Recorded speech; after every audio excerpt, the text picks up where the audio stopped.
और इस किस्म के आने से मुझे पूरा विश्वास है कि देश के पूर्वोत्तर भागों में, खासकर पूर्वी उत्तर प्रदेश के जो 11 जिले हैं जो कालोनियों के भौगोलिक रेखांकन मिला है, वहाँ पे एक वैसी ही क्रांति आएगी जैसी कि बासमती के क्षेत्र में क्रांति आई है। इसके अलावे धान में कुछ और शोध हम लोगों ने किया है जो बहुत महत्वपूर्ण है, और उसमें एक है कम समय में पककर तैयार होने वाली धान की किस्में।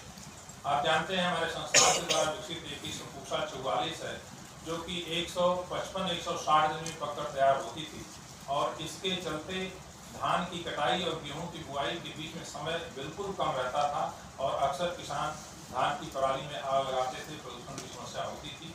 तो पिछले 4 वर्षों से इस किस्म के ऊपर रोक लगा दी गई है, लेकिन उसका विकल्प के रूप में हम लोगों ने 2 किस्में पूसा 2090 और पूसा 1824 विकसित की है। इनकी पैदावार करीब पूसा 44 के बराबर है, 80 क्विंटल पर हेक्टेयर की पैदावार है, और 120 दिन के अंदर पककर तैयार हो जाती है।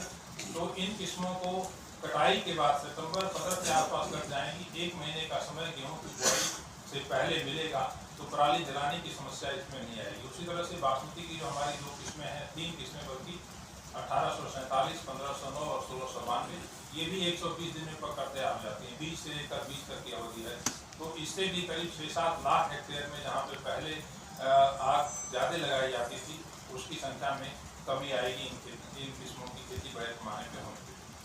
संस्थान ने और कई सारे दूसरे फसलों की अगर हम बात करें तो बाजरे में एक जैव संवर्धित किस्म जिसमें कि जस्ता और लोहा तत्व की मात्रा ज़्यादा है, बायोफोर्टिफाइड किस्म है, उसका विकास किया गया है।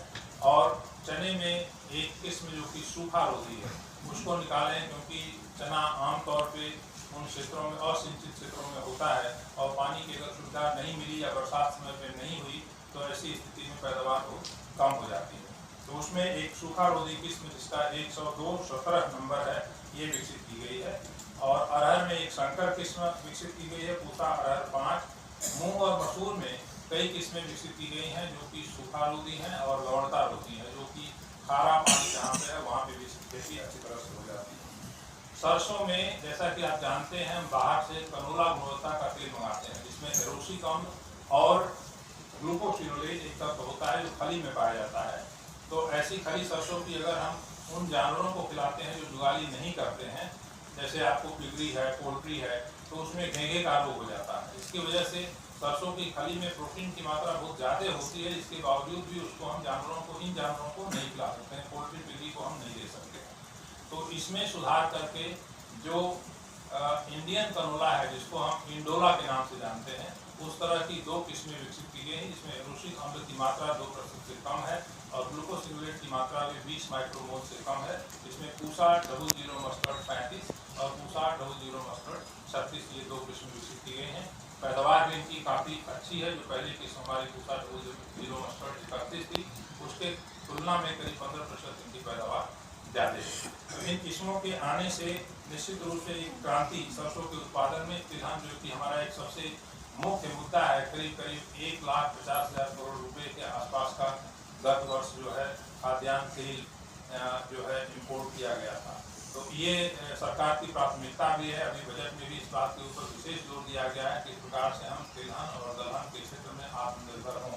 तो उस दिशा में प्रयास करते हुए इसमें चने की, मसूर की और मूंग की निकाली गई हैं, और सरसों की जो किस्म है। इसी तरह से सोयाबीन में एक किस्म हमने निकाली है, जिसमें सोयाबीन में एक तत्व होता है जिसको हम KTI बोलते हैं, क्यूनिस ट्रिप्सिन इनहिबिटर। तो ये इसके वजह से सोयाबीन में प्रोटीन 42% होता है, लेकिन इस इनहिबिटर के होने की वजह से उसकी पाचनशीलता प्रोटीन की कम हो जाती है। तो हम लोगों ने एक ऐसी किस्म विकसित की है जिसमें कि ये KTI बिल्कुल नहीं होता है, 0 मात्रा है उसकी। तो इससे हम सोयाबीन को भी आगे बढ़ावा देंगे।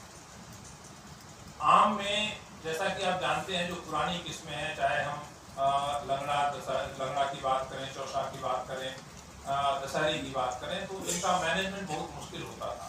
संस्थान ने पहली बार, और पूरे देश में पहली बार ऐसा हुआ कि 2 ऐसे मूल वृक्ष, आप जानते हैं जब हम आमतौर पर कलमी लगाते हैं, एक रूट स्टॉक होता है, उसके ऊपर जिस वैरायटी को बढ़ाना होता है उसकी हम ग्राफ्टिंग करते हैं। तो हमने 2 ऐसे रूट स्टॉक को नई किस्म के रूप में इस बार विकसित किया है और रिलीज किया है, जिनका प्रयोग करके आम के पौधे की ऊंचाई को रेगुलेट किया जा सकता है, वो कम रहेगी, उसकी अच्छी कानापी बनेगी, तो पौधों की संख्या भी हाई डेंसिटी आर्चर्ड में ज़्यादा बढ़ेगी और इससे जो है हमको आर्चर्ड के मैनेजमेंट में काफ़ी सुविधा मिलेगी। तो 2 पूसा मूल वृंत 1 और पूसा मूल वृंत 2, ये 2 प्रजातियां जो है मूल वृंत की पहली बार जो है वो विमोचित की गई हैं। इसी तरह से ग्लैडियोलस, गुलाब, गेंदे, इन तमाम में कई सारी किस्में विकसित की गई हैं। किसान सहभागिता बीज उत्पादन ये संस्थान का एक बहुत महत्वपूर्ण कार्यक्रम है, जिसमें कि आप जैसा जानते हैं संस्थान में जमीन बहुत ज़्यादा नहीं है, 500 एकड़ खेती योग्य जमीन है, जिसमें हम शोध कार्यों के लिए प्रयोग करते हैं। तो जो नई किस्में आती हैं उनका बीज पर्याप्त मात्रा में पैदा करना हमारे लिए हमेशा एक चुनौती होती है।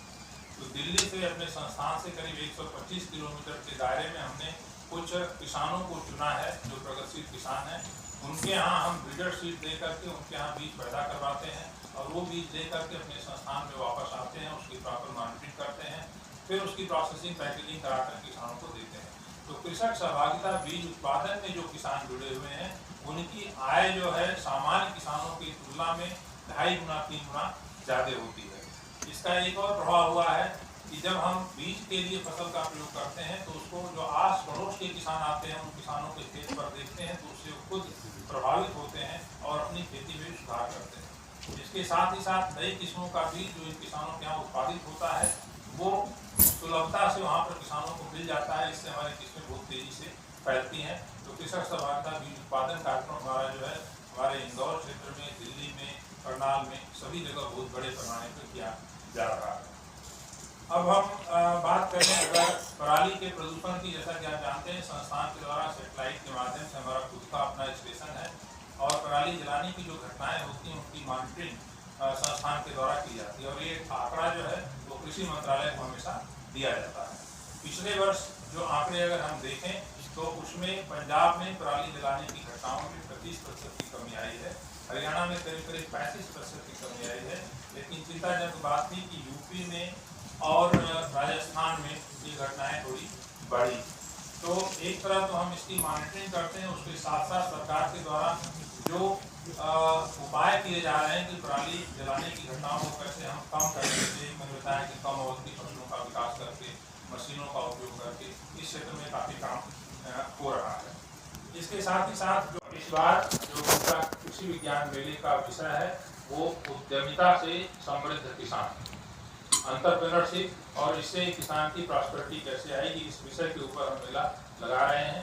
तो आपके सभी चैनलों के माध्यम से मैं किसान भाइयों से अनुरोध करता हूं कि भारी संख्या में 28, 29 फरवरी और 1 मार्च को आकर के किसान मेले में भाग लें और हमारी जितनी किस्में हैं, चाहे वो धान की किस्में हैं, मूंग की किस्में हैं, मक्का की हैं, इनका बीज भी पर्याप्त मात्रा में किसान भाइयों को मिलेगा। पिछली बार थोड़ी बीज की हमारी कमी थी क्योंकि किस्में नई आई थी तो आपको थोड़ी दिक्कत हुई थी, लेकिन इस बार इन सारी किस्मों का पर्याप्त मात्रा में बीज हमारे पास उपलब्ध है, वो आपको हम देंगे।